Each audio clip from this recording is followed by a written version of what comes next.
Baik, pada kesempatan kali ini kita akan membahas mengenai aliran seni lukis. Yang pertama ada naturalisme, merupakan aliran seni rupa yang berusaha melukiskan sebuah objek yang mempunyai kesamaan dengan keadaan alam. Ciri naturalisme adalah bertemakan tentang alam. Tokohnya Walkidi Basuki Abdullah. Kemudian yang kedua, realisme merupakan salah satu aliran seni rupa yang menggambarkan objek dengan situasi keadaan yang benar-benar nyata dan tidak hanya berfokus pada satu objek tertentu. Ciri-cirinya menggambarkan kegiatan kehidupan sehari-hari di sekitar kita. Contohnya adalah Gustav Courbet. Kemudian ada romantisme, merupakan salah satu aliran seni rupa yang menggambarkan suasana atau kejadian, memiliki nilai fantastis, irasional, dramatis, dan absurd.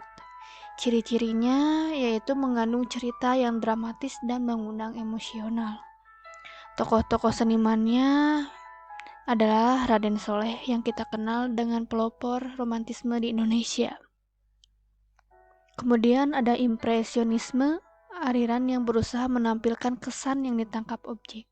Ciri-cirinya, objek yang digambarkan memperlihatkan detail khusus, cenderung kabur atau blur. Tokoh senimannya impresionisme misalkan adalah Solichin, selain itu ada Vincent van Gogh. Selanjutnya ekspresionisme, ini aliran yang memberikan kebebasan distorsi atau perubahan bentuk, warna untuk melahirkan emosi ataupun menyatakan sensasi dalam sebuah karyanya. Jadi ini berasal dari batin seorang seniman. Ciri-ciri ekspresionisme lebih banyak mengungkapkan jenis emosi kemarahan, depresi daripada emosi bahagia. Tokohnya aliran ekspresionisme adalah Apandi. Kemudian kubisme merupakan aliran yang memiliki bentuk-bentuk geometris. Seperti yang kita lihat di lukisan ada segitiga, kubus, belah ketupat, lingkaran, ataupun bentuk-bentuk yang geometris yang tidak beraturan.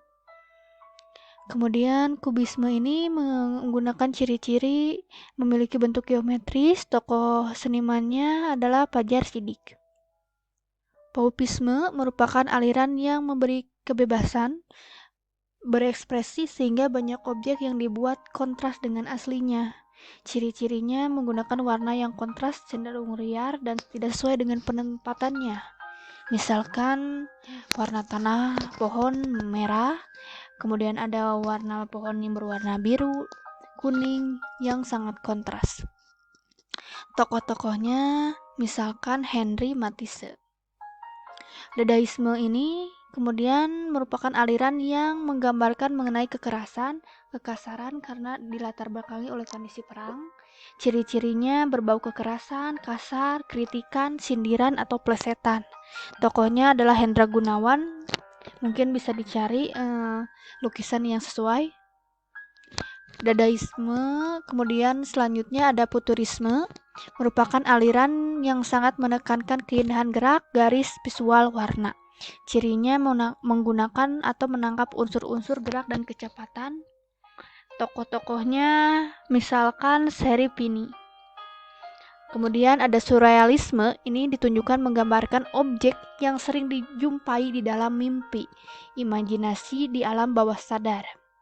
Ciri-cirinya lukisannya penuh dengan hayalan atau imajinasi yang terkadang sangat sulit ditemukan di dunia nyata.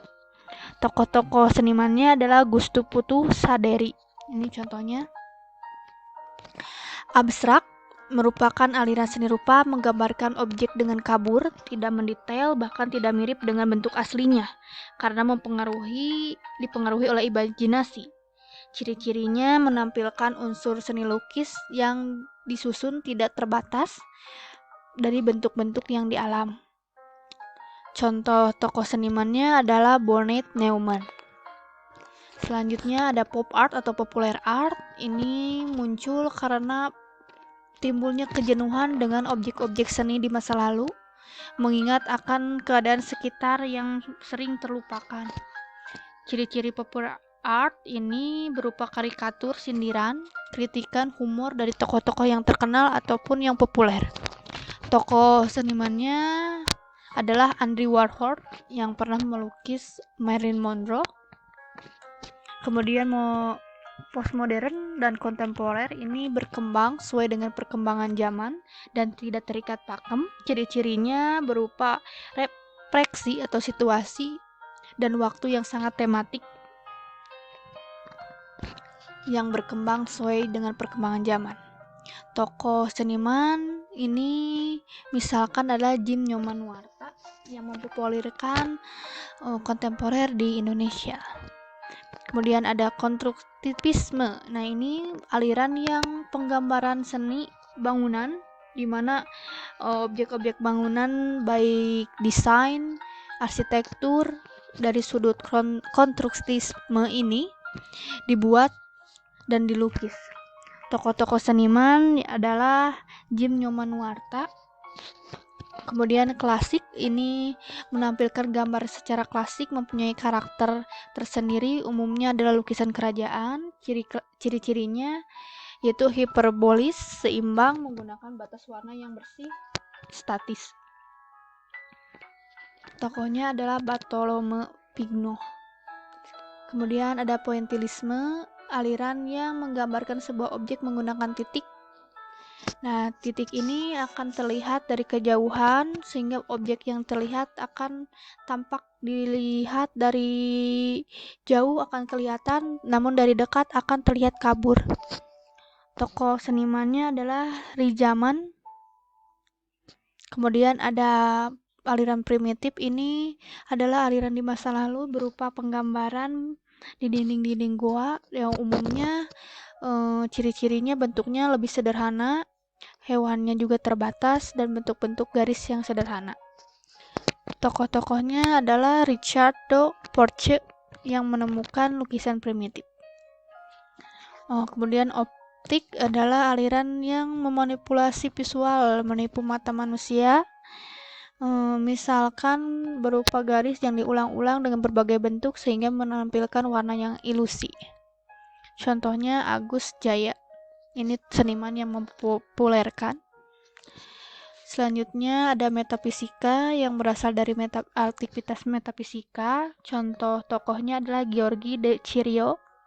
Kemudian ada gotik, berdasarkan dari warna, lebih kepada tentang tokoh suci, kesatria, raja, dan ratu.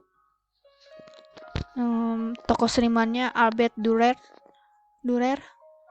Oke, mungkin beberapa aliran yang ada kita pelajari. Mudah-mudahan apa yang dipelajari bisa diingat ataupun dipahami.